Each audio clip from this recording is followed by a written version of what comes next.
حسب الصفحة الرسمية للإعلام الجزائري بقنوات بين سبورت القطرية، حفي الدراجي طائرة الخطوط الجوية الرومانية ستارست التي تقل المنتخب المغربي أقل من 17 سنة تقلع من مطار الرباط الدولي بالمغرب باتجاه مدينة العلم والعلماء قسنطينة الجزائرية للمشاركة في كأس إفريقيا للأمم للناشئين في رحلة مباشرة.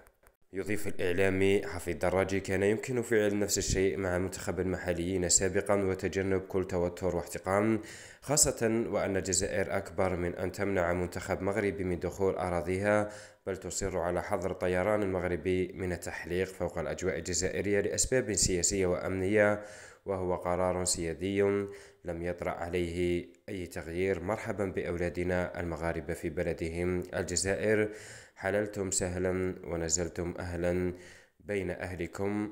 يذكر أن الطائرة التي تقل المنتخب المغربي هي طائرة رومانية وليست طائرة مغربية ولا طائرة جزائرية.